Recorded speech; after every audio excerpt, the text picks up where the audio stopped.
Hey, welcome everybody. We have a very interesting conversation we're going to have today. It's Brian Carruthers here with Card Assets, and I've got my good friend Alex with Nostalgianomics. And I actually have. Let me tell you my story real quick. I was a card dealer from the age of 14 through 21. This was back when they call the junk wax era. From the mid 80s to the 1992. I was setting up at shows. I was making money. When I came home every other week from college, I drove home to do card shows. I was really into it. And then in 92, I got out of college and I went right into my real estate career. And I stopped messing with cards. The card values kind of plummeted at that point anyway because they were massively produced. And I was away from the hobby up until COVID, like many, many millions of people. When COVID began and people couldn't go to live sporting events, they couldn't watch it on TV, they couldn't gamble, people got into cards. And a lot of the people that were flipping sneakers, they couldn't get enough inventory, so they turned to cards. And then The Last Dance with Michael Jordan comes out on Netflix, and next thing you know, Jordan cards are pumping up. I mean, the PSA 10 Jordan a couple months before The Last Dance was selling for $5,000. And then literally months later, it was selling for $100,000 and went all the way up to $800,000 for a Michael Jordan rookie card. Everything rose. All ships rose with that tide. And I started really getting back into cards. And it was mostly with sports cards. My son, who's now 18, but back then he was 13 going on 14.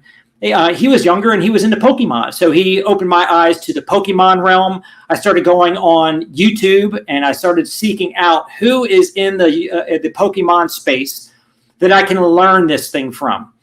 And Alex was one of the few that I found that I gravitated towards because I liked the way he thought. I liked the way he taught.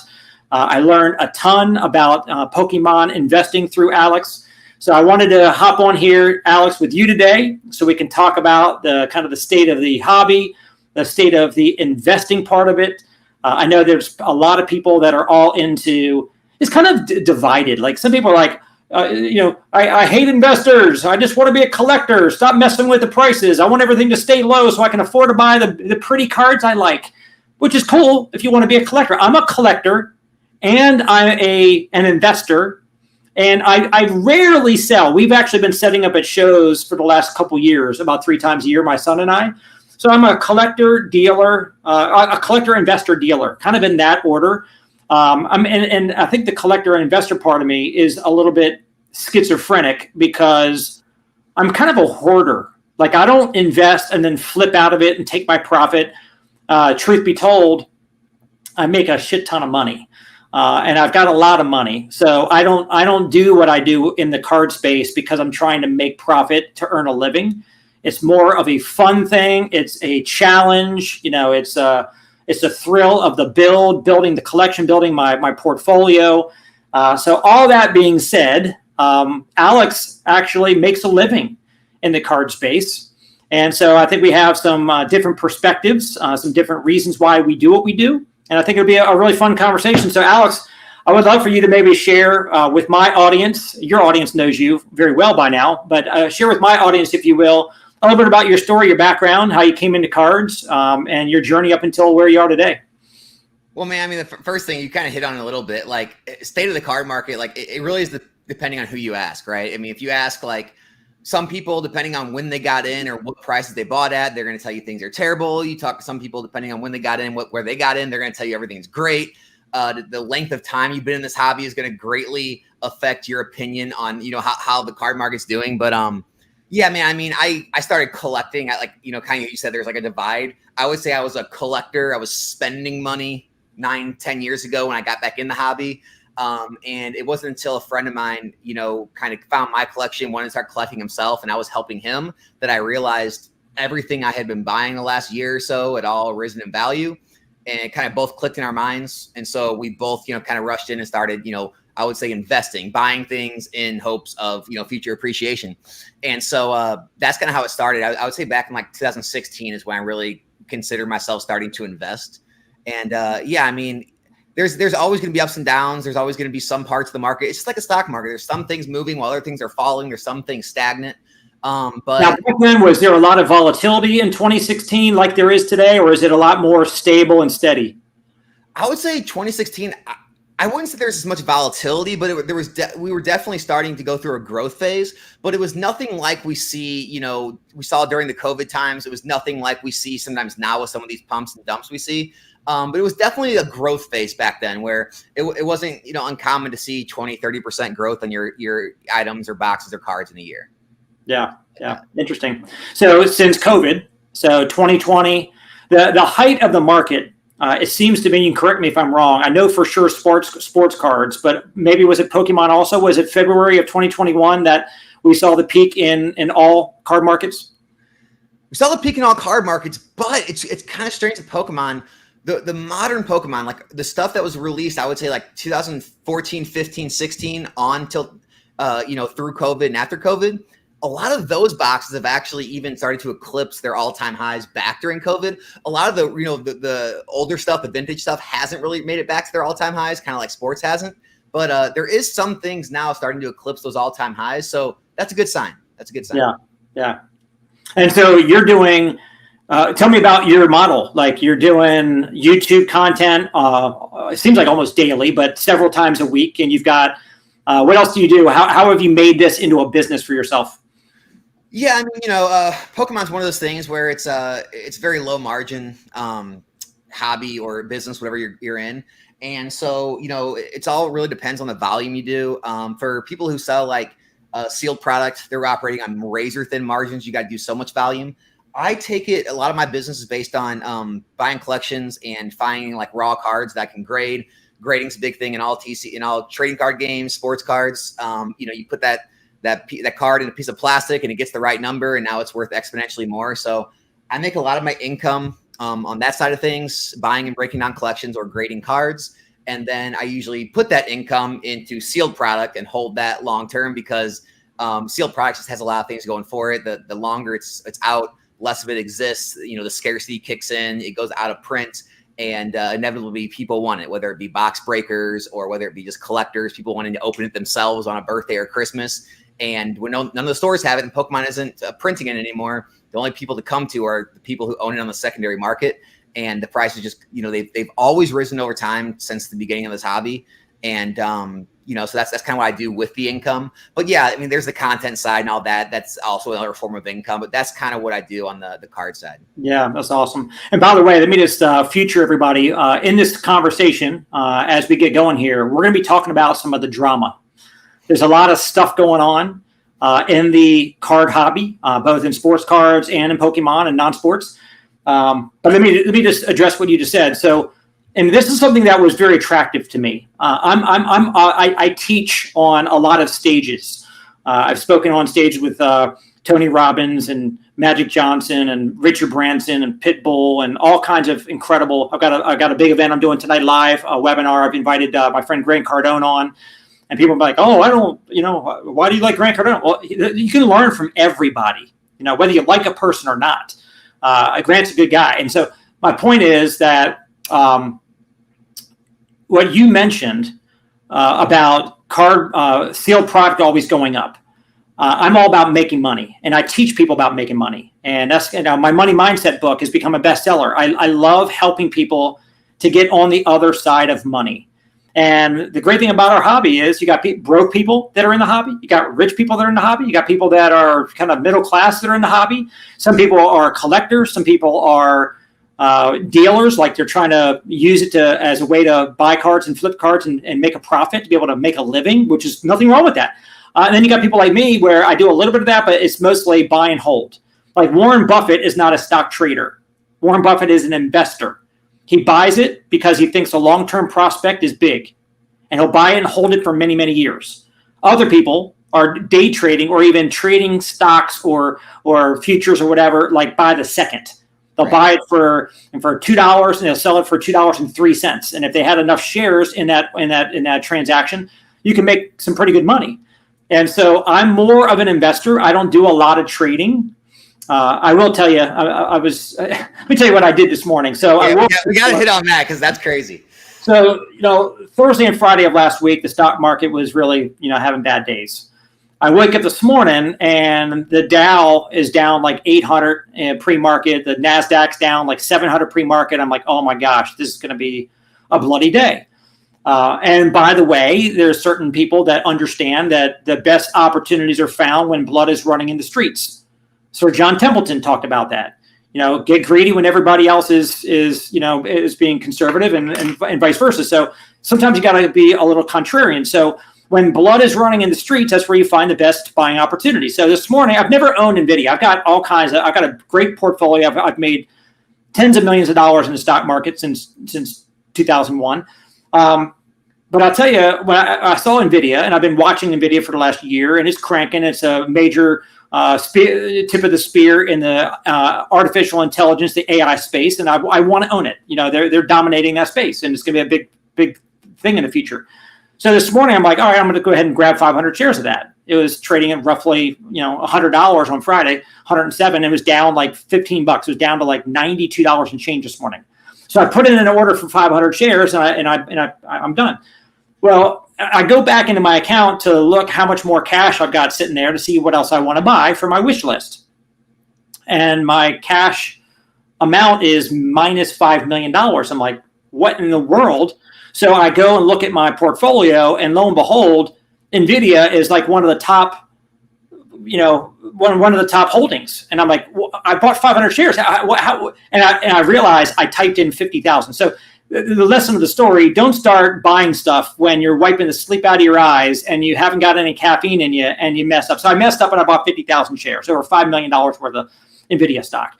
So I'm like, all right, I got to unwind this. So I put in, I bought it at $92.28 a share. And I started putting in some sell orders at $93 and change. And I sell off 49,500 shares. So I sold off the position I didn't want to buy. And I made 62,000 in profit. Well, right now, Alex, the stock is like a regular person's whole year's salary. Yeah. But so right now, NVIDIA is at over $100. It's up $7. And literally 20 minutes ago, it was up 100. It was up to 102 or whatever. So if I just held and did not sell it for 30 more minutes this morning, instead of making 62,000, I would have made about 450,000 from that mistake. Right. So all that to say, I love the game of money. Now, I don't like messing up and having, it turned out well, but I love making money. I love helping people learn how to make money. So, but again, as an investor, what you just said is super important, because I cannot look at my track record and say 100% of my stock picks have won. Yeah. More than 50% have. So I'm winning. Like, I'm doing well. Like I've got a massive 8-figure position in Apple, and that was a big chunk, still is a big chunk of my portfolio. A lot of people said, Brian, you're crazy to put so many eggs in that one basket. But it turned out to be a home run, and I feel like I stuck to my guns, and I saw the big picture where Apple was headed over the last 15 years, and I did well. But what you said, let me get back to this finally, to finally land this plane. 100% of the sealed booster boxes that have been printed from the foundation of the Pokemon IP have gone up in value. And it depends. What I'm saying is, from when it originally came out. I'm not saying if you bought Evolving Skies at $700 2 months ago and now you can buy it for $550. I'm saying if you bought Evolving Skies below MSRP or at MSRP, they all eventually go up above MSRP. Is that correct? Yeah, and one of the things is, like, I don't see it as pronounced in the stock market space or anywhere else. It's just this Pokemon space where people will try to, like, cherry pick like some of the sets that don't perform well in each era. Like in Sword and Shield, they'll try to cherry pick things like, oh, what if it's the next, Vivid Voltage? What if it's the next Battle Styles? If you're in those sets, you're not doing well. But then when you say things like Evolving Skies at 700, they say, well, yeah, you got lucky on that. If Evolving Skies never happened, it'd be this. It's like they always want to, cherry pick and say, well, if this didn't happen and you were in these, you'd be doing bad. It's like that'd be like me digging through these mutual funds and saying, well, if you weren't holding NVIDIA or Tesla, that mutual fund would have been performing at this. It's like you can't go cherry pick these things. And like, so, there's obviously you can get as conservative or as risky as you want. Conservative route, hey, buy the same amount of every box from every set throughout the whole era. every era has averaged out very good gains. If you want to try and be a set picker, you can do that. You want to kind of try and get crazier, pick single cards, and you can dig as deep as you want. But yeah, I mean, if you're being conservative with it, you're buying the same amount of every box in every era, it's always produced a good return. But so to me, what I hear you saying is some investments in sealed booster boxes will do better than others, but they all go up. So it's a matter of which one goes up more is what you're trying to cherry pick. Right. So I mean, Battle Styles 5 years from now will be more than it is today, in my opinion. Yeah. Vivid Voltage was so hot. It was an amazing set. I was buying up like crazy when it was on the shelves, and even thereafter, soon after that. I mean, that Rainbow Pikachu, I can't believe I'm even talking like this, but the Rainbow Pikachu, I mean, like I've been buying them up for like $200 for PSA 10s because that was an $800 card when it was like, you know, fresh off the print and PSA 10ing, and people are going crazy at $800. I think so. I feel like, for example, Vivid Voltage boxes. I buy any booster box at the right price. If somebody wants to give me Vivid Voltage for $120 or $125 a box, I'm all over it. I'll buy a garage full because I believe that in 5 years it will go from $125 to $200. And in 5 years, am I going to predictably do that in the stock market? I can't predictably do that, but there's very few crappy boxes in previous eras in Pokemon that are not selling for at least $200 or $300 a box, right? Well, that's what I was going to say. I mean, if you want to stress test this and like really try and like worst case scenario, you can go back in Sun and Moon and look at something like Crimson Invasion, which is still about a $200 box. It was released in 2017. So you're thinking, okay, we're going on like 7 years of that box, and it's still over 100% up on your money. You go back to like the worst set in XY, which is Steam Siege, which is like, I think 2016 it was released. It's up at over $300 box. I mean, it's like the worst sets in these eras have 200% gains in about the same amount of time that the S&P will, produce 100% gain. And those are the worst boxes. So the worst sets in Pokemon are performing as well as an average mutual fund, average S&P index that compounded every 7 years. You basically double your money. And so when you take that into account and you have every box in the era, well, the best ones are doing, thousands of percent. The worst ones doing about 100, 200. You average it all out. And it's produced they've always went up, and they've produced very good gains over time. Yeah. Yeah. So let's talk about some of the contentious subjects here. So I watch your channel. I watch you respond to people. I see people commenting. I watch other PokeTubers that have content they put out, and they're complaining and griping and moaning about different things. So let me address a few of those and share my insights. Maybe we can chat this stuff through. You hear about, for example, pump and dump. You even mentioned that a few minutes ago. And I'm gonna share my thoughts about it, because most people they think that the pump and dump thing is such an evil thing. Like, I can't believe somebody's doing a pump and dump. In business, as an entrepreneur, as a business person, if you're going to buy something with the intent to sell it for a profit, whether it be a collectible, whether it be a piece of property, whether it be a stock, a bond, a private equity investment, your goal is to put in X amount of money and sell it for something more in the future. That's why you're putting your money to work. You're investing. So what is wrong? And maybe you can tell me, maybe I'm not thinking the way you think. If you bought a tract of land, and that tract of land it can be divided up into 100 1-acre parcels. So you got 100 acres, you divide it up into 1-acre parcels, 100 of them. Wouldn't you want to pump that property up, market the hell out of it, get as many eyeballs on it, show people some architectural drawings of what their future home could look like on that beautiful 1-acre plot of land? Wouldn't you want to pump it up so that you can sell it? As you're not trying to dump it. Like, the word dump is silly. If somebody bought 100 acres and they divided it up into 100 parcels, and they want to sell all of them, that's a pump and dump. Like, you bought it all up, you divided it up, and now you're marketing the heck out of it to get all of them sold. so that you can make a profit. So why is it different if somebody says, I want to buy, like I just told you, I confess to what I'm doing. Yeah. Okay, I'm not doing it like crazy, like buying every single one that hits the market, but I've bought probably 10 PSA 10 Vivid Voltage Rainbow Pikachus at 200 because I believe it's a $400 card. Yeah. So I'm going to buy a bunch of them. And then one day in the future, when I decide I want to start selling some of my inventory, I'm gonna go out on social media. I'll go wherever I can go. I'll put a sign on it in my showcase with a sticker price on it and so forth. I'm gonna pump it so I can find people that want to buy that card and sell them. Yeah. There's nothing wrong with pumping and dumping. It's nothing wrong with buying, advertising, marketing, and selling. So tell me what are people so mad about? All right, well, let's see. The only thing different about Pokemon and other things is, they are game pieces. The people need them to play the game. So Pokemon does do a good job of this because one, if usually if they're in rotation, which is like the playability, you can use them in the card game, they're legal. Pokemon does a good job of keeping the box prices and pack prices low. If they get too high, they reprint the item, and that's kind of what happens in the first 2 to 3 years. Once they go out of print and they're out of rotation for the game, they stop reprinting, and so it shouldn't be an issue then. When it's in rotation, that's when you see people having an issue and they say, well, the players, the kids, they can't get the cards they need. But here's the issue is people are just being greedy. They want the top rare, the top hits in their deck. And it's like, well, Pokemon does is really cool. When they make the top hits, like the alt arts, the special illustration rares, the gold cards, they always have a cheaper version in the deck, whether it be a common, uncommon, regular rare, regular EX, that has the exact same specs as the top rarity. So you can get all the cards you need to play the game for pennies, cents, 50 cents, a dollar, couple dollars maybe.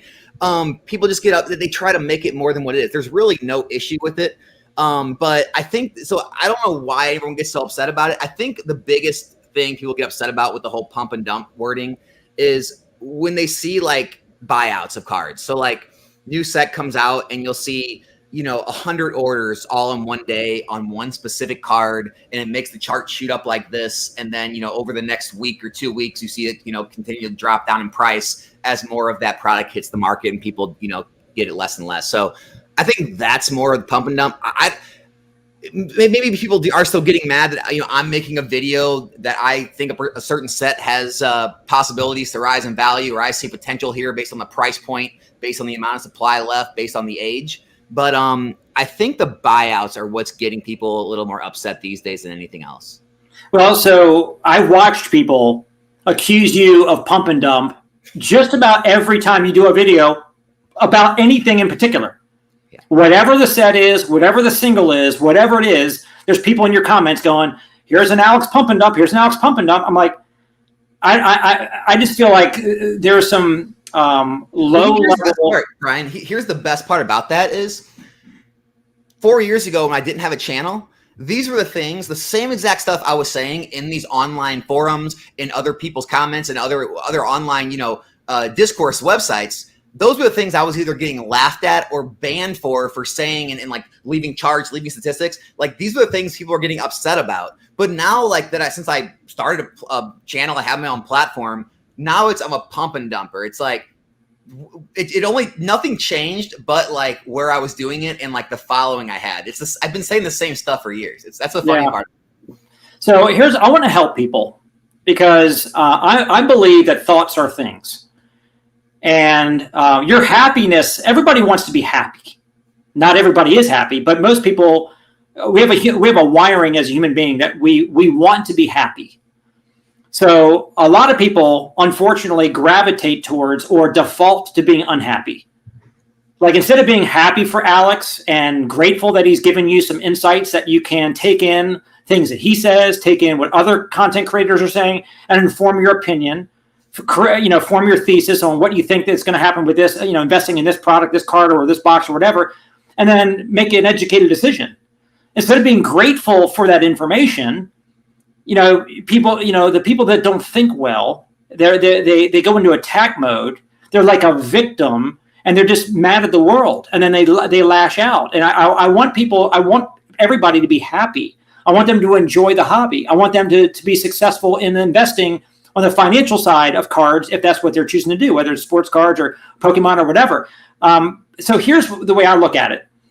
Gary Vee took a lot of flack when he was buying like hundreds of PSA 10 Giannis rookies and Luka Doncic rookies. He was posting about it on Instagram, and not everybody, but a lot of people got really upset, saying that he was a pump and dumper.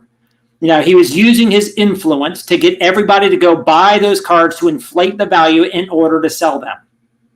Now, do I agree that in my mind, is that good or bad? Well, like I said, if Gary bought a 100-acre parcel and divided it up into 100 pieces and wanted to go out there and market it like a good real estate agent should market it and bid up the price, so people are actually bidding it up, trying to get a piece of property in that neighborhood because it's going to be a highly desirable neighborhood, and he's able to actually get out of it with as big a profit as he can.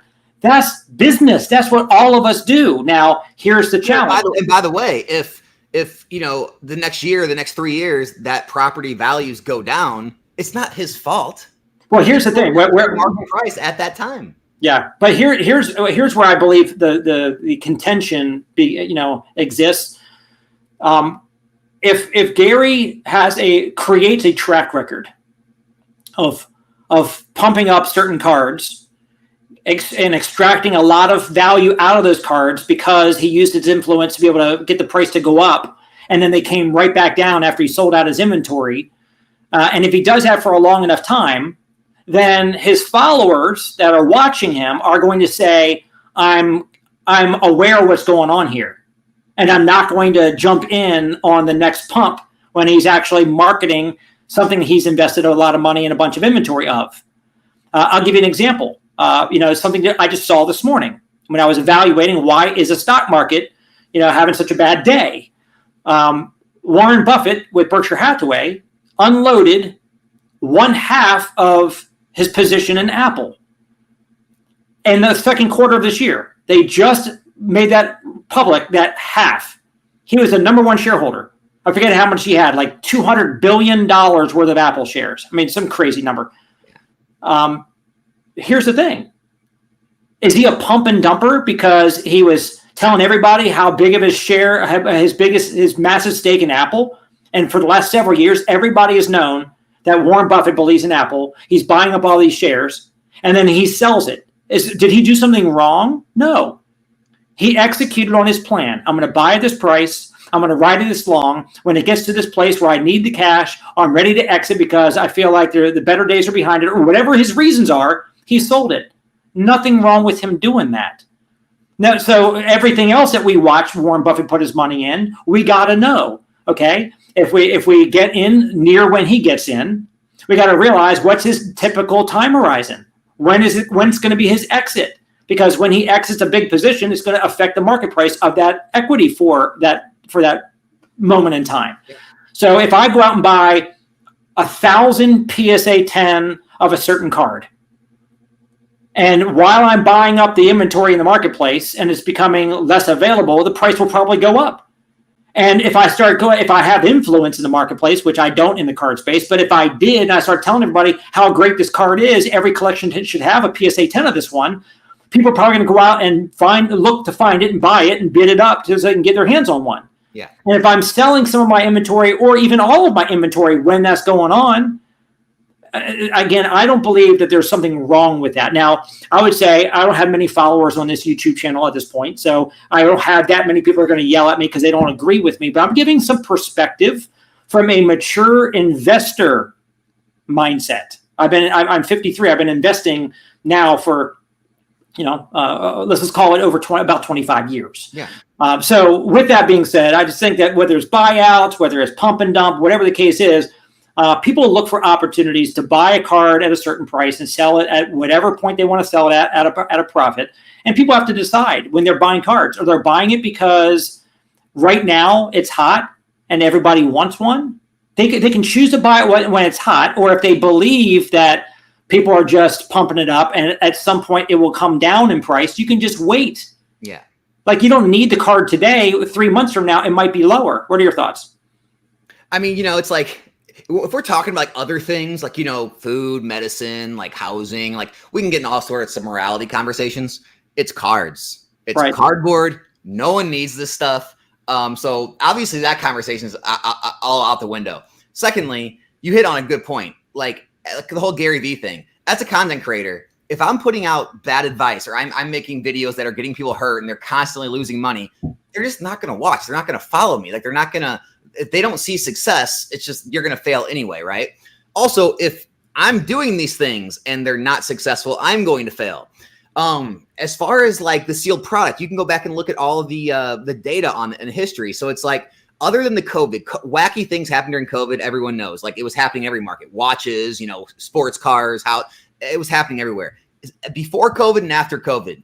After boxes went out of print, after their first 2-3 years, you saw very little volatility. I mean, at most 15-20% swings down after like run-ups or something. Most of the time, very stable, if not flat. It have moves up, it has small retraces, but very flat. And we're seeing the same things if you go back and look at boxes now. And so you don't really have this pump and dump thing happening as product ages. It's just everyone playing the volatility of the market while things are hot, while things are new. And so that's why it doesn't really bother me. Like if you're trying to throw money into these brand new sets, trying to, make these trades, trying to be a day trader, yeah, you're going to get bit sometimes. But if you're being a long-term investor and you're holding these things 3, 5, 7, 10 years, you're not going to experience those crazy losses, the volatility that other people experience. And so it all depends on what you're trying to do. Your what kind of strategies you have is how much risk and how much losses or gains you're going to see. Yeah. Let's talk about why some people seem to want the values of cards to go down. I see it a lot. You see people that are complaining, oh, the kids can't afford cards. And I get that, by the way. I've got 5 and 7-year-olds and they want Pokemon all the time. I got to bribe them with a pack to do just about anything. Like if I eat all my dinner, can I get a pack? And if I get a shower, if I get a bath, can I get a pack? And so I understand it can be expensive. I get that part. But when you look at like singles, just the overall market cap of the entire card space, it seems like there's a lot of people I see on YouTube or social media that are always complaining about the investors are ruining the hobby. They're making the prices so high. It feels like if anybody who owns any cards, even if they are a true, pure collector, and they're not in it for the investment, which I don't buy that. I don't buy that narrative. Because if you own a collection, at some point, you're either going to give it to your kids in your will, you're going to pass it down, or you're going to sell it to pay for your retirement or your funeral or something. You're going to eventually, it's not going to be yours anymore. I don't know that people are burying themselves with their cards in their coffin. So if you're going to sell the cards at some point, I can't imagine any even pure collector who would not want their values to increase over time. So why are people so hot about this topic of the card values are going up too much? I mean, that's why I like talking with you, is because you're someone who actually has large amounts of money. Because that's always, I've gotten so many debates with people that, are, I guess, wealthy in their own, right, whatever amount of wealth they have. I'm not super wealthy. I mean, I'm doing good for, where I am. But I don't understand how anyone can say they want the value of their things to go down. And I've had crazy debates where people are saying, well, when I go to Disney World, I'm not looking for a return. And I'm just like, so I'm spending money as entertainment. This is entertainment. I'm just like, all right, if you want to really chalk it up to this just being entertainment and you don't care, like I get it, but then go buy reprints or go take a photocopy and cut it out the size of a card and put it in a plastic holder. I mean, come on. It's so strange. But I mean, at the end of the day, it's just like in the early 2000s, right? 90 sports cards tanked, Pokemon tanked, no one was collecting. Why not? That all the cards were cheap, next to nothing. You could have bought anything you wanted. That is the exact time period that all these people are calling for, is everything to be worthless, packs to cost nothing, cards to cost nothing. Where was everyone? 2016, 17, things started to heat up. More people came back because they saw value again. And then value started to rise. So people became more, they got more entrenched. They felt more confident about the things they were holding. They wanted to hold them longer, and the values continue to hold and grow. It's like, I don't think people understand. It's like when things have no value, no one's interested. And you would see that if these things went down and had no value, they didn't rise in value. You'd have so many less people in the hobby. I'm sure you'd have your one-off people here and there that say, oh, finally I get to enjoy my hobby again. And I get to have a bunch of worthless cardboard. But it's the craziest argument I've ever heard. Yeah. Yeah. It's funny how people get so stuck in getting in their own way. My kids wanted a McDonald's hash brown. I rarely eat at McDonald's. I'm not a big fan of putting that stuff in me, but the hash browns, I'll eat an Egg McMuffin once every other week because it's a quick sandwich and it's not really that bad for you. I think it's one of the least evil things that they sell there. But my little ones wanted a hash brown. So I added that to my Egg McMuffin order. I said, can I get one hash brown? And I went and paid for it. I looked at the receipt. It was $2.50 for a hash brown. I remember back in the day when they were 59 cents. Now, maybe that's aging me. I haven't looked at what the price of those have. I don't know what the trajectory's been. But people got to stop trying to live in the past. Like, it's not a 50-cent hash brown anymore. It's a $2.50 hash brown now. That's the world that we're living in. That's our reality. So cards, the reality is if you're in the space of cards right now, you're in the space of cards. Like you can afford what you can afford. And I tell people, stop worrying about what you can't afford and start figuring out how to make more money so you can afford more. Like I teach people, and that's one of the things I do for a living. I teach people wealth building and entrepreneurship. I get into card groups. Show people like a purchase I just made. Like I just spent $70-some on a bunch of booster box cases that somebody actually shipped me $7,000 worth of Pokemon boxes that he met me somewhere on Facebook, sent it to me from Georgia without getting payment yet because he trusted me. He looked me up online and said, this guy's the real deal. So he sent me $7,000 worth of cards. I looked at it. It was legit. And then I Zelled him the money. But I say all that to say that, look, I want people to stop getting in their own way and figure out, okay, in my household, we don't use the word can't. I don't like my kids saying, I can't do this, I can't do that. I want them to ask the right question. How can I do this or that? So if you have cards that you want and you can't afford them, stop praying for the card values to come down and start actually praying and doing what you got to do to get your pocketbook, your bank account to go up to be able to afford those cards. Because why would you? A hobby like this, this is already disposable income above and beyond what your bills are to actually live and take care of yourself and your family. And so it's already people with disposable income. And look, again, been in this hobby 9 years. I've heard it all. I mean, being on YouTube, I heard it all. Supposedly everyone's living off credit cards in this hobby. No one's got any money. They're struggling to get by, but they have to buy that next Pokemon card or next pack or next box. And look, everyone I've met's been doing well. They're well-paying jobs. They have extra money. You go to these shows, card shows, you see just stacks of cash, tens of thousands of dollars being counted out every table you go to. By 14-year-olds, 12-year-olds. Yeah, it's like everywhere you look, there's money in this hobby. Everyone's collection is worth thousands, tens of thousands of dollars, but we're made to believe that no one has any money to collect this stuff. I think that's one of the biggest lies that's perpetrated across this community is everyone's in this community is broke and buying on credit cards and they can't afford it. Yeah. It's such great insight. Let me go back and share my story real quick again, because I don't want this just to be a back and forth rant and we're just projecting our opinions. And I don't want to just be ruffling feathers and upsetting people.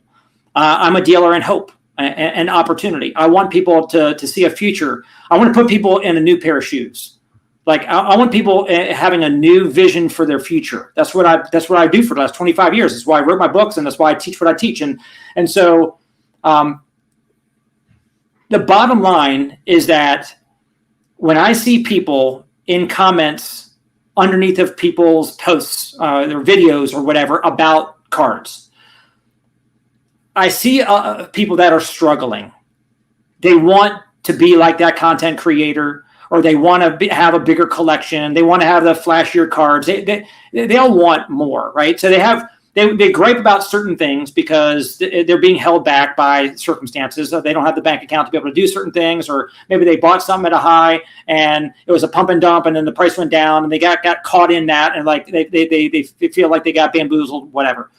So my story, I learned entrepreneurship through cards. Like when I was 12 years old, I started collecting baseball cards. And from 12 all the way up to the age of 21, I was really big into cards. When I turned old enough, I got a direct distributorship with Topps, Fleer, Score, Donruss, and then Upper Deck. I was like a little wheeler and dealer, and I would do whatever I had to do to make money. I would cut lawns in the summer, rake leaves, shovel driveways at the beach. I would go down to the bay. I would cut. I would get chicken necks, and I would catch crabs, and I would have my mom steam them up, and I would sell crabs door to door. Like I would do car washes in our neighborhood, $2 a car wash. I would do whatever I had to do to get money to buy cards. It was a driver. I was a motivated guy. I wasn't sitting there complaining. I wasn't waiting for stimulus checks from the government to go out and spend on cards like happened during COVID, which is why everything spiked. Everybody sat there with free money. I didn't wait for free money. I'm not waiting for who's going to be elected in November to live in an Oval Office and at the White House and then make my economy better. Nobody's going to make your economy better but you. And so what happened in cards, I learned about investing. I learned about speculating on rookie cards. Some went up, a lot of them went down because most rookies don't pan out. I mean, heck, if I put my money back then, not then, but if I was doing that when Pokemon came about and I just put away the sports cards that I put away from the junk wax era, if I did that in the vintage Pokemon space, I'd have another $10 or $20 million to my name right now. But all to say, what I learned in the card game, I applied it in my professional life and in stock investing in the future. And I've made a fortune in doing so. And then my son, when he turned 13, he started getting into cards with me 4.5 years ago. And now he is into cards. He's got stocks. He's got crypto. And so Men's Journal about a year and a half ago did a story about me, about how I learned about entrepreneurship and making money through cards and applied it later in life to other things like the stock market and stuff and real estate. And now I'm teaching my son the same exact thing through cards.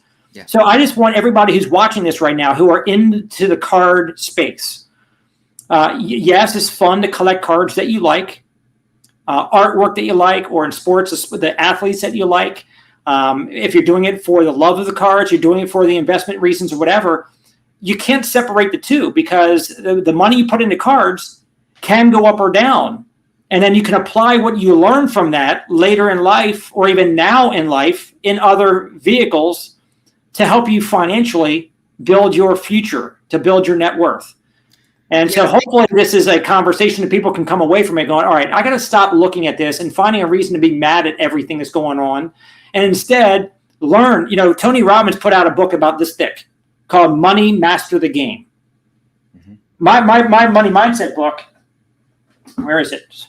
My money mindset book is this. It's this thick. It's a lot. I'm a more simple guy. Like you don't need to be all complicated in investing and building your wealth, and especially in cards.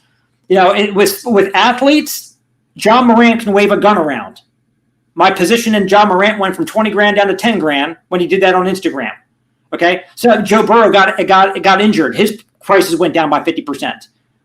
Okay, I'm not mad at Joe Burrow for getting injured, but Charizard is not going to tear an ACL. Pikachu's not going to be running around in a strip club, right? So at the end of the day, I love what you're doing with Pokemon because the risk factor is mitigated. You can buy cards, and you don't have to worry about what the character is going to go do to ruin their character or ruin their integrity or their influence or whatever you want to call it and cause your prices to go down. So I'm a big believer so I'm still putting a lot of money in sports cards, but sports cards to me is a much bigger gamble than Pokemon cards are. Yeah. I mean, I think like everything in life, like most everything, like you could point to some consumer staple companies or, things we actually need to live and, thrive or whatever. But most every market is just based on trust. I mean, it's like, think about like vintage car market. You think about the watch market. It's not like a Rolex has whatever amount, in diamonds or gold or whatever that it's actually going for and why those things hold so much value. If you look at, pretty much most of the tech companies is based on trust. You trust the leadership, you trust their vision, you trust where they're going, their projected earnings, everything's based on trust. And it's like people ask, well, Alex, it could go back to what it used to be in 2005 when no one wanted this stuff. It's like, well, no, it can't because there was no trust built back then. There was no, there was no track record of how those investments have performed. Now we have so much history at this point, going on 25 years, and you can point to all of the different ups and downs, the recessions, the booms, the busts, the pumps and dumps, and you can see how things have performed. And you have so many people trusting their money to be in these collectibles. I mean, you're having people in CNBC talking about having a portion of your portfolio. You have Patrick Bet-David talking about it. And the more that trust is built and the more people park their net worths here, you're going to see Pokemon continue to be like fine wines, like, artworks, like memorabilia from wars and things. And all those markets, they don't have any intrinsic value. They're just based on trust. And the longer track record, the more people that continue to do well with it, the trust builds, and it continues to go on generation after generation. So yeah. Well, and from that standpoint, such a great. I mean, that talking point you just gave everybody was so valuable. You look in the sports card industry, and you see what Michael Rubin and Fanatics is doing, and there's always critics. There's critics. There's certain things that they're probably not doing. In the best interest of a collector or an investor, because they're trying to extract as much profit as a corporation as they possibly can. Like a box of Topps Chrome 2024 baseball cards is $45. The cheapest you'll find it is at Target at $40. Now, 4 years ago, those boxes were $20. I was buying Bowman 2020 Chrome mega boxes, and they were $20 a mega box.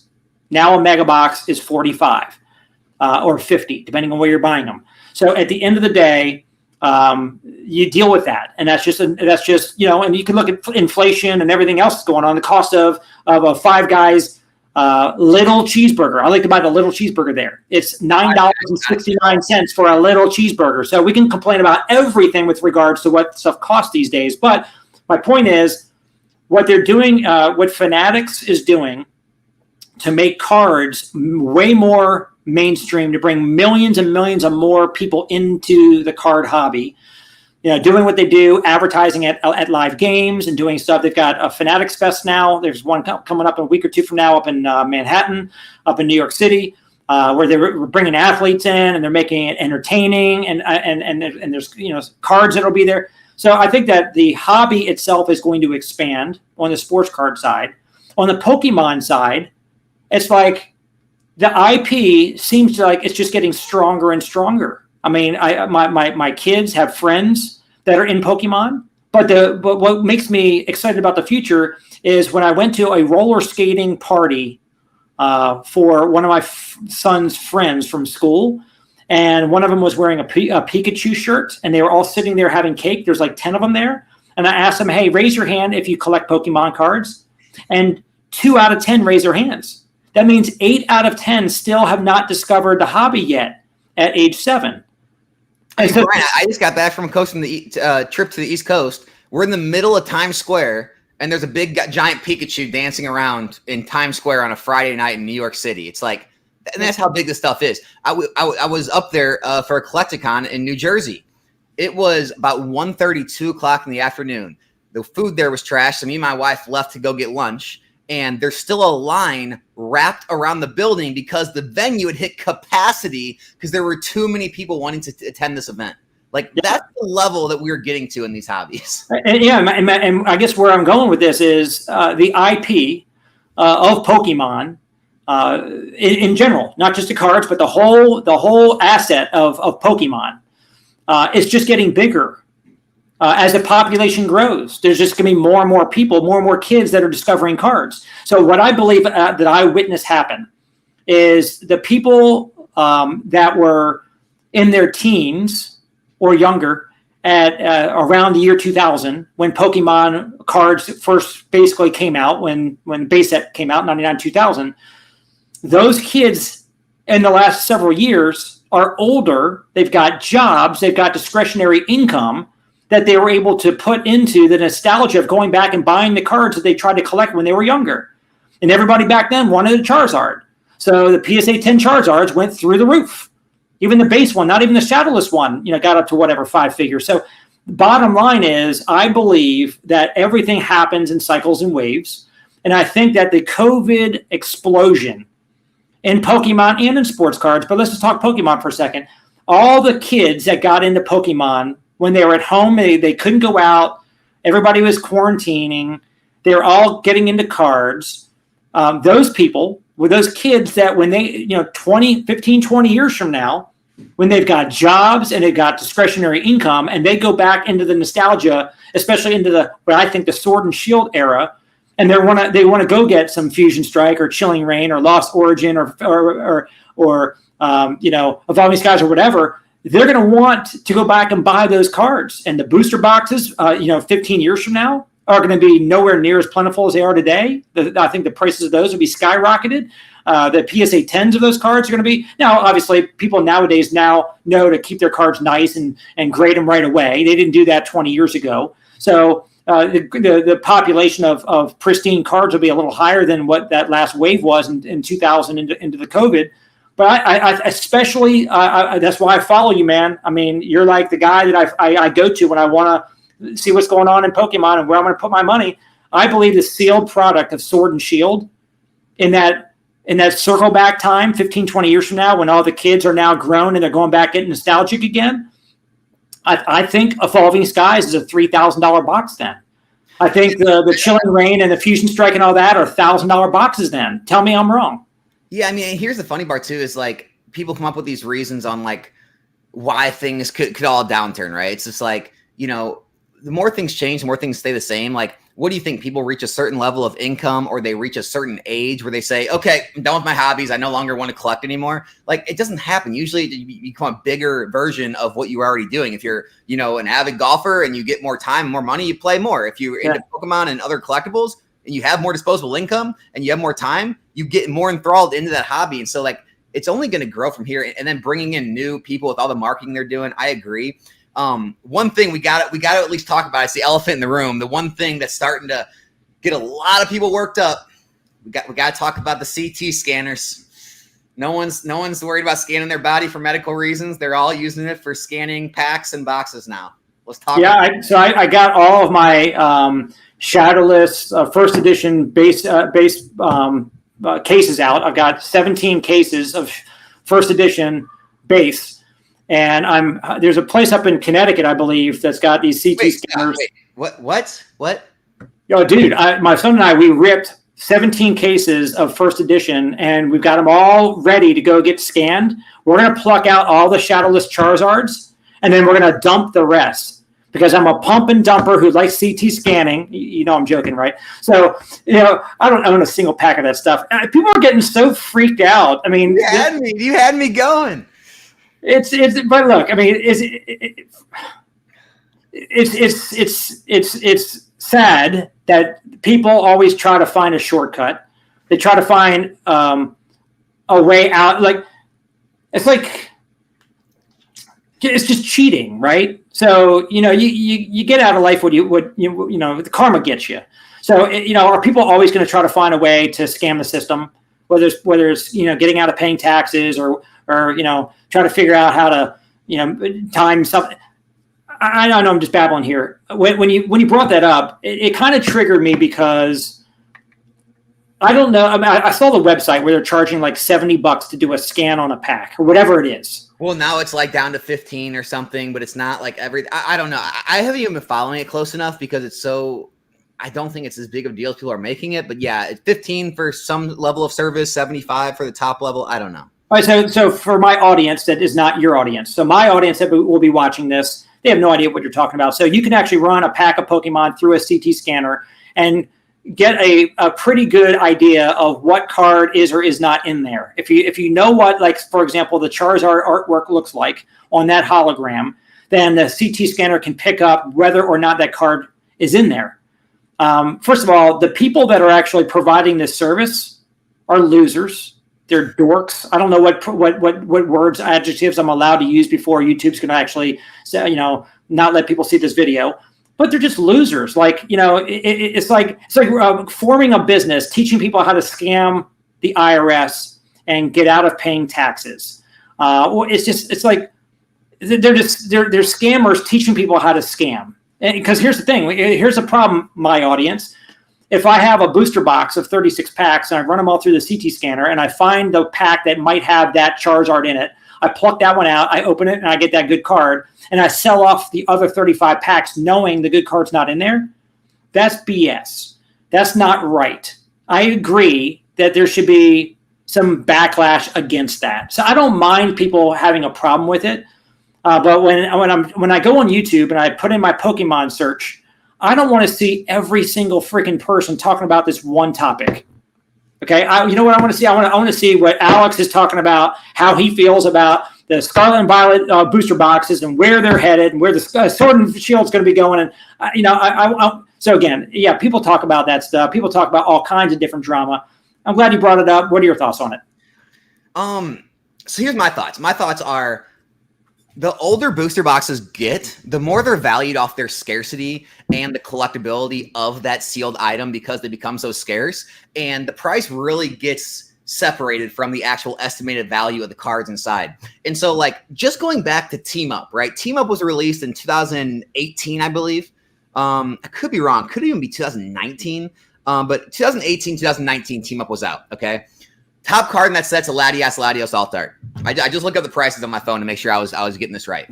So the only way you would come out ahead is if you found that card and it graded a 10. And what I mean is, if you scan that box, first of all, it's going to cost some amount of money. Say it gets down to $5. I don't care. You have to go through that whole process, ship it to them, have it scanned, ship it back. So you're already out some money there. You know the card's in there. So you open the box, right? You grade the card. That costs money. It costs shipping. It gets a 9, okay? The 9's only worth like $900,000. Okay, all the packs are only going for about $50 a pack. That's before all the fees and shipping. Therefore, if you went through all that work, you got a 9, sold all 35 packs, you still wouldn't come out with as much money basically as the box is worth after all the shipping fees and everything said and done. And then you go back to sets like Flashfire and further back.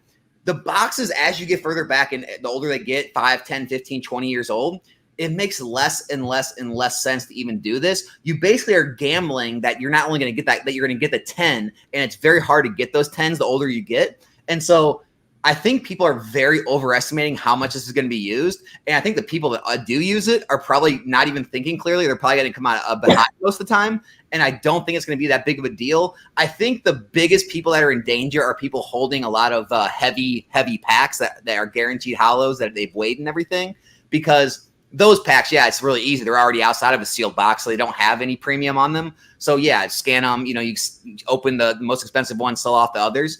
But no, I do not think this is going to drastically hurt the sealed box, sealed case market. At very best, I think the ones that maybe have the big hits inside might go for a bit of a premium, especially to like pack breakers like myself, to where you can kind of market it as, hey, breaking this box tonight, there is this Charizard inside. Someone's going to get it, and the packs might go for more. But no, this isn't going to be a. When you scan a whole sealed booster box, or you have to take the individual packs out to scan them? Well, even if I think they can scan through the box, but let's say they can. Let's just pretend it's 100% accurate and all that.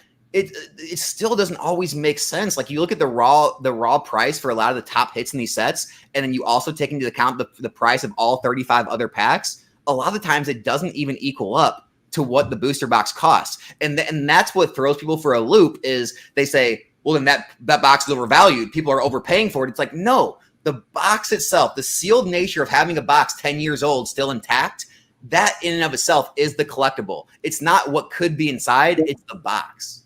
Yeah, I mean, you look at Evolving Skies. If the packs were selling for $15 a pack, 15 times 36 is what? $480? A sealed box was selling for up to like what, $700? People are paying a premium for a sealed box, which is higher than the aggregate number of 36 times whatever the retail price of a single pack is. Yeah. Interesting. Yeah, it's always going to be that way. And so like I said, you're still gambling that the card's going to grade high. Maybe it helps out like box breakers so they can like offer a guaranteed this card's in there at some point, so people will pay more for the packs. Other than that, though, people act like this is like the big giant like gotcha moment for everyone holding sealed product. I just don't believe it. And again, it sucks because it's someone who invests in sealed products saying that. And so people are already going to roll their eyes saying, Alex, you're just trying to protect your own position. But I'm being honest. Look, I've always been honest. If it was something I thought was detrimental, I'd be honest with you. I just don't see how there's enough margin to be made and enough guaranteed margin to make it worth it to scan every pack, every box, and open them all. It doesn't make sense. Yeah. I would imagine, and again, I thought, and again, I'm speaking a little bit out of school. I thought it was scanning an individual pack. You got to crack the box open and put each pack through the scanner to be able to see what card is in that pack. How does it work when you got 18 packs all stacked? How can they see through several hollows to be able to actually figure out what the actual character is? And then you take a sealed case of 6 booster boxes. How are they going to actually scan them? Because obviously in a case, they're all standing upwards. So it would have to be a lengthwise scan from 6 boxes down. How can they get an accurate CT scan through 6 times 18 packs, whatever that number is? That's a freaking big number. I don't know. So I think, to me, it's like the sealed cases are going to have a serious premium, and then sealed boxes, and then you get the loose packs that are the most susceptible to it. Is that? I mean, so here's the thing. Like, I haven't dug into it deep enough to, to become an expert on scanning. All I'm doing is taking people at their word, saying that, okay, well, if they say they can scan a box or a case, we'll just pretend they can. Who knows? All I do know is I have a Patreon, and in that Patreon, there's a couple people who are either doctors or surgeons, and they've already had their CT techs at the hospital try this, and they can't even get a good read on it. And so, they've told me, though, there are different specialized CT scanners for this and that. And so, I just haven't seen any like concrete proof that it can even be done effectively and efficiently. But hey, we're being told it is. All I can do is just like kind of buy in and say, okay, it's possible. But even if it is possible, I still don't think it makes sense. If it's possible. Yeah. Well, we're spending too much time on this topic, in my opinion. So I apologize for dragging it on that long. Let's wrap things together. Let's talk about we talked about the long term. I believe that the card hobby, whether it's non-sport or sports cards, I believe the future is brighter in the future than it is today. I think card values will be higher. All in all, I mean, obviously not all cards are going to go up. Some will go down. But the overall market cap, the overall, for example, we talked about with Pokemon, I believe every booster box that's ever been printed has gone up. I bet that trend will continue. And so I believe that I've been buying a bunch of Sword and Shield, and now I'm finally starting to get Scarlet and Violet, even though I told you a few months ago that I'm so frustrated with Pokemon's print quality. I mean, I don't know how people are getting PSA 10s when I turn over any card in any pack I've ever opened. The back corners are always jacked up. Yeah. So I don't know how the PSA 10s, that could be a good play, by the way. I don't know what the pop count's going to wind up being on Scarlet and Violet PSA 10s because they seem to be lesser print quality. So I think there could be a play there. But I believe that the long-term perspectives of Pokemon, over the next 10, 20, 30 years is extremely, extremely positive.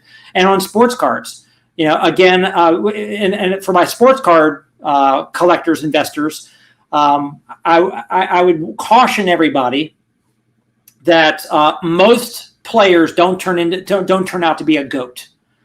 The GOAT cards, whether it be Jordan, LeBron, Gretzky, Brady. Tom Brady, Tiger Woods, the GOAT cards of any sport, they're always going to do the best long term. Kobe's. But then you got the great players that wind up not being GOAT material. They were just really great, and everybody enjoyed watching them and collecting them while they were playing. And so what will happen with those cards? I believe that the short term, while the players are on the court or the field, I mean, it's crazy. I mean, literally, Alex, when I see 13-year-olds, 14-year-olds going to a show and plunking down $5,000 on a Justin Herbert rookie card for a guy who I don't even know when he's going to have a shot at a Super Bowl. And I mean, $5,000 for a card should be of like a Tom Brady who's got 6 Super Bowls.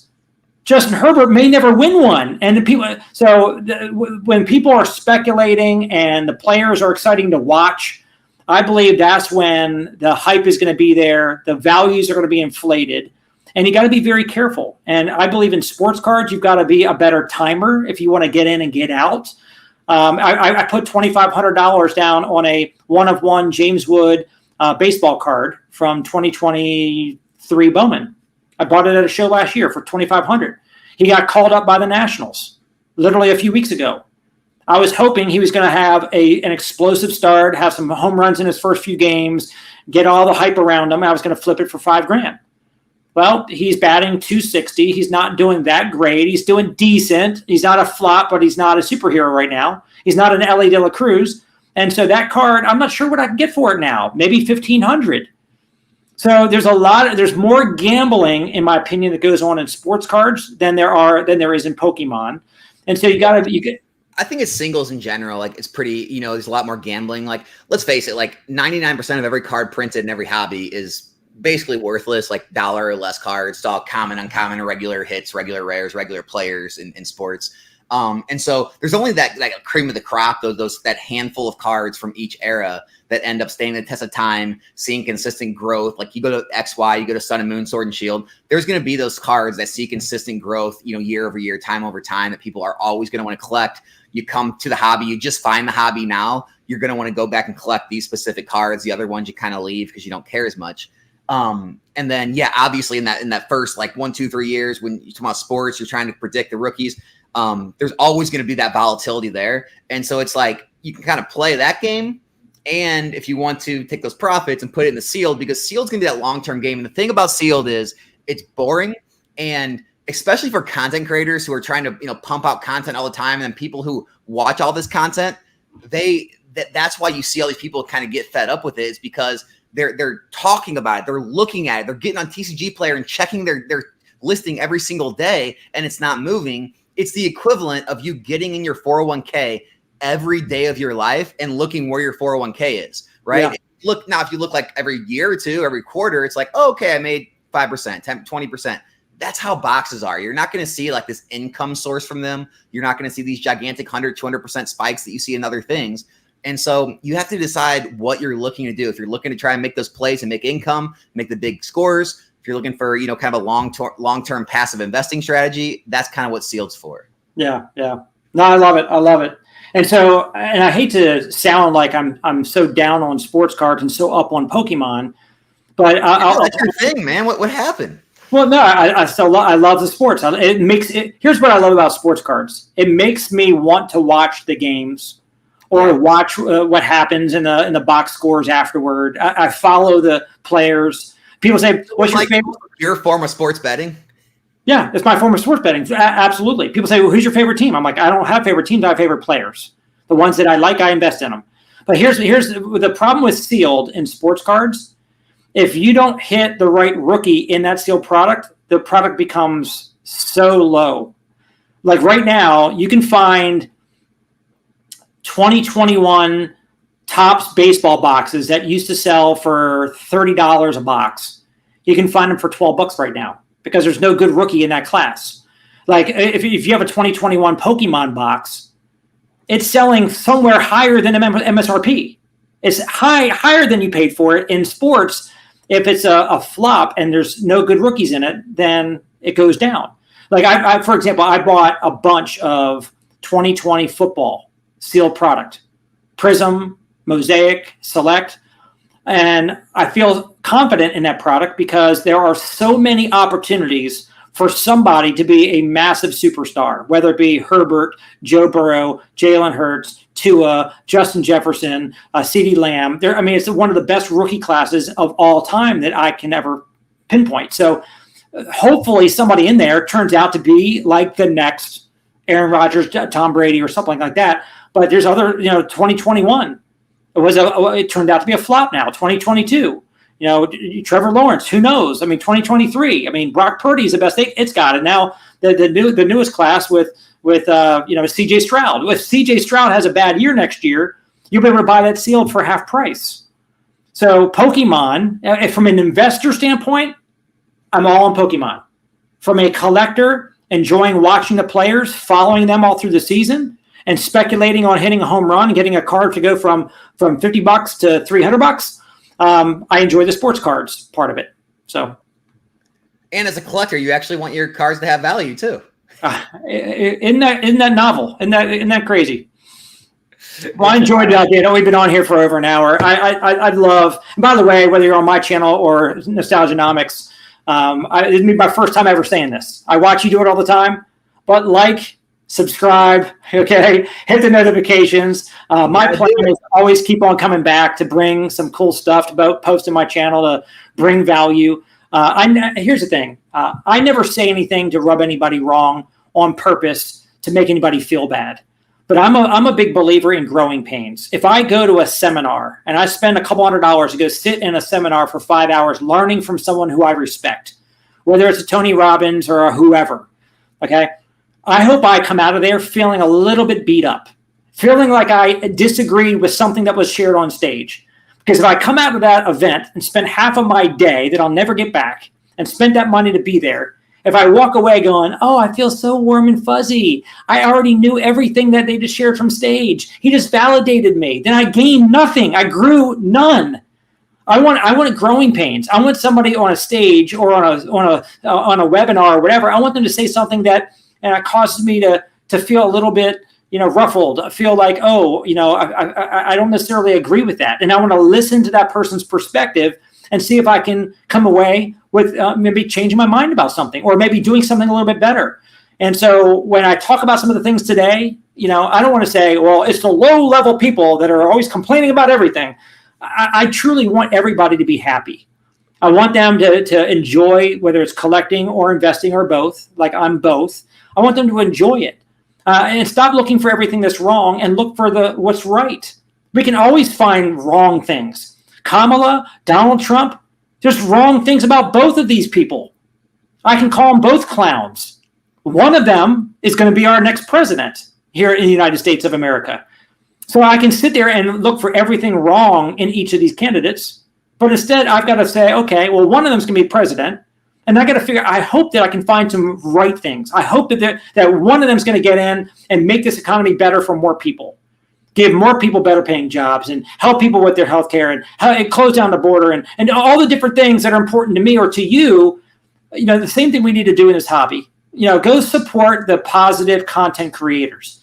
We should all want this hobby to grow and for prices to do better and to be more fun and to have less drama. So I'm a big believer. I unfollow the people that are always like clowning us. They're always like, the clickbait, gloom and doom, sky's falling, everything's going to zero. I'm like, here's the thing. Why do you think that is? Do you think it's, the only thing I can put my finger on is it's got to be for clicks. It's got to be because YouTube rewards them with views because of that. So they keep doing it. Like, what do you think it is that perpetrates this always everything negative, doom and gloom nature of life? Look, people, here's why the Beltway in any city comes to a screeching halt and there's a traffic jam. When there's an accident, everybody has to look and see.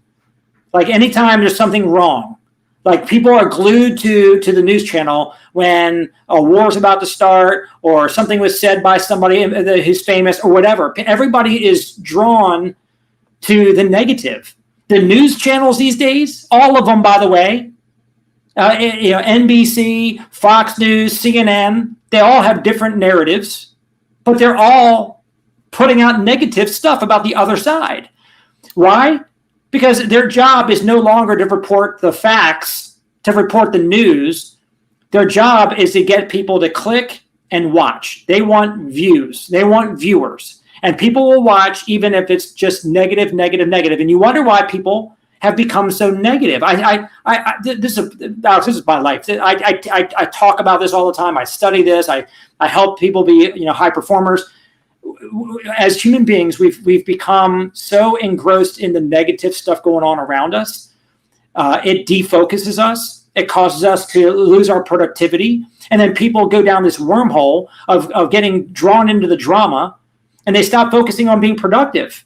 I've got people that I've been coaching over the last 12 months that are now making multiple six-figure incomes. One of the things I help some of these people to do is to get off of social media, turn off the news, stop watching all the negative stuff, start doing positive affirmations, start actually focusing on the positive things that they can have control over. When I went through my divorce, that was a tough time in my life.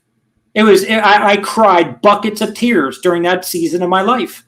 But you know what I did? I focused on something positive, something that I had control over, and that was me and my business. and the business, the income producing activity that I can do on my business, talking to prospects and talking to the team and driving the business. I focus on what I could control that was positive, and I stopped thinking so much about the negative.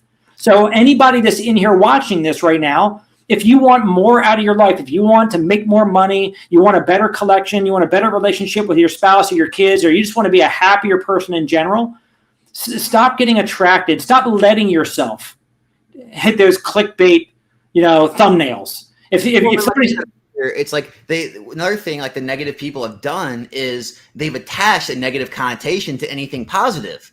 And so if I show something positive, I'm trying to pump and dump that, or Alex must have a huge position in that, or like there's always got to be an ulterior motive. And like what I would say is with all the content, if you can go back check it, if you can go back check what the person was saying and you can go look for yourself and it checks out, do that. Like don't just hear something, but it's like when you see, what people are saying and you go back check it and you consistently see that they're taking little like, small bits and pieces here and there to put it together to make it look bad. You probably don't want to listen to that person anymore. Like, look, I'm not going to say I'm right on everything, but you can at least go back and back check what I've said on the video and where I got the information from and like check the sources and see like where I came to the conclusion I came to. Matter it proves right or wrong. It's not all to, to try to manipulate. It's just to put out legitimate information in this world of negativity. Yeah, look, I follow the positive people because I'm a positive person. I want positive results in my life. If the stock market goes into the toilet, okay, the last 3 days it's been doing bad.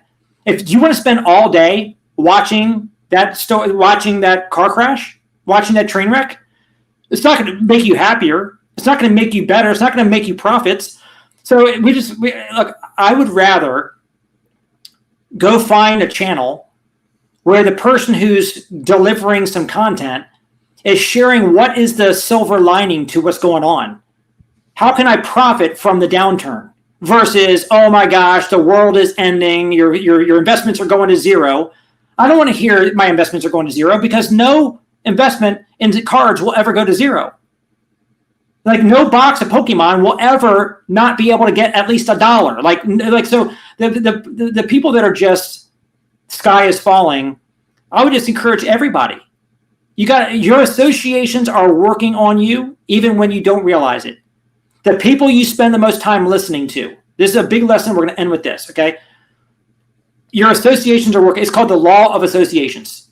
The people you spend the most time with, you're going to become like them.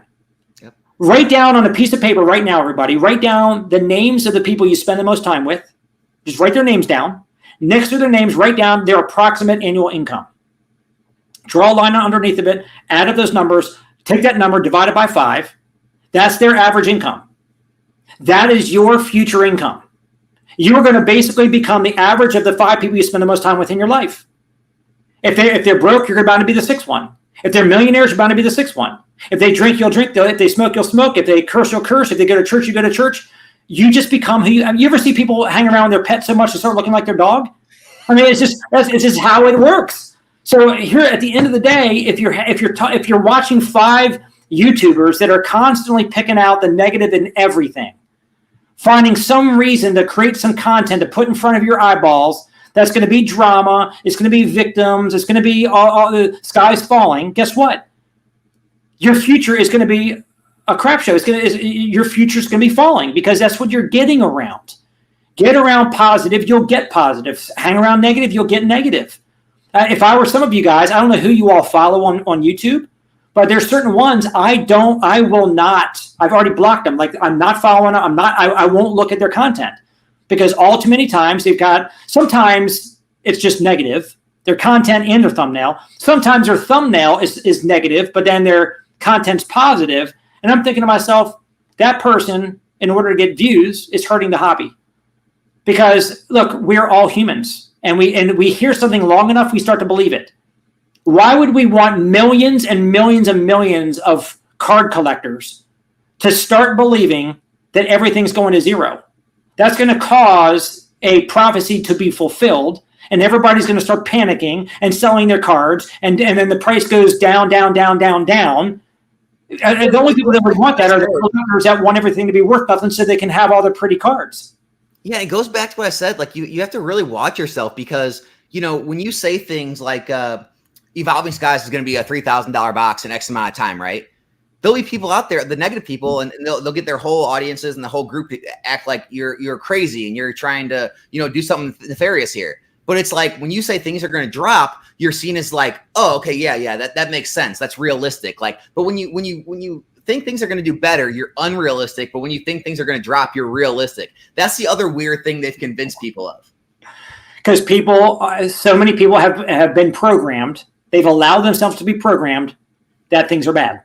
Yeah. Whereas the predominant mindset in the world these days is victimhood. The only likely outcome is things are going worse, not getting better. Yeah. Everything that goes up must come down.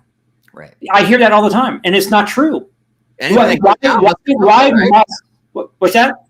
I said, but anything that goes down doesn't have to come up, though, right? Right. Look, at the end of the day, there is no blanket statement we can make. But I can say that making a blanket statement typically is wrong. Everything that goes up does not have to come down. It can stagnate for a while. It cannot go up to the same at the same cadence or speed that it went up.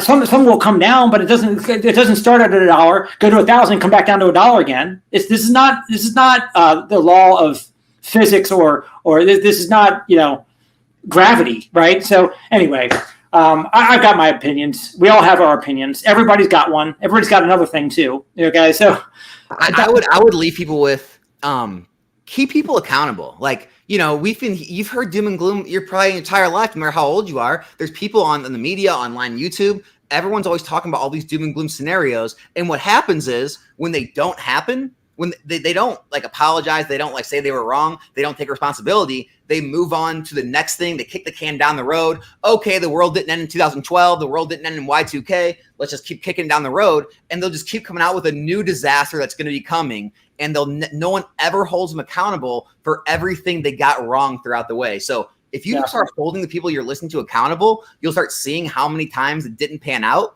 and it'll stop holding much weight to you when you hear these doom and gloom predictions. Yeah. Except for if you watch those people long enough, you become like them and you start thinking like them and you want bad things to happen. It's just crazy. And that's why I created my YouTube channel, Card Assets. I want to make sure that I'm one of the good guys. I want to be somebody who is looking for the positives, looking for the silver linings, looking for the opportunities, sharing that with my audience. And, you mentioned Evolving Skies again, because I brought it up earlier. And do I believe it's going to be a $3,000 box one day? I do. You might say, people, like you said, people are like, oh, they're going to accuse Brian of being a pumper. Like, my position of those boxes are 9 boxes. I don't even have 2 booster cases yet. I shudder to say this. Maybe I'm going to be like these other people I'm complaining about. I'm hoping the price comes down a little bit. Maybe that's negative. Maybe I'm like everybody else now. Maybe I'm very schizo here. But I'm hoping I can get them under 500 again. So whether it happens or not, like I just bought a bunch of stock this morning because of the bloodbath that was happening. There's stuff on my buy list, and I was able to pull the trigger on a bunch of stuff because the market did what it did. Yeah. So if the card market comes down further, there will be things that I will be picking up. It's not just buying the dip, but it's kind of like buying the dips. Like And look, if I truly believe, now I'm calling myself out on this. If I truly believe it's a $3,000 box, what's the going rate on Evolving right now? It's fluctuating 60 to 700. Okay, so let's call it 700. If I truly believe it's going to be 3,000, why am I not buying them up at 700 like crazy? The answer to that, I don't know. I probably need to get on the buying pattern to start picking up more. Because I believe that's going to be a box. It's going to be 2,000, 3,000, whatever it's going to be. It's going to be higher than 700 in 10 years. I have a firm belief in that. So I will be buying more for sure. Just go back and check this in a few years. This is one of my first videos I've even put on my channel. So it'll be easy to go back and find this. So anyway, look, we've been on here for an hour and 23 minutes, Alex. Great being on here with you, my friend. Always enjoy our conversations, and I hope that helps some people that are trying to figure out their way through this whole thing. Yeah, man. And I can't believe you're finding time to make a YouTube channel about this stuff with everything else you're doing. But hope it goes well. Hope we see some growth there.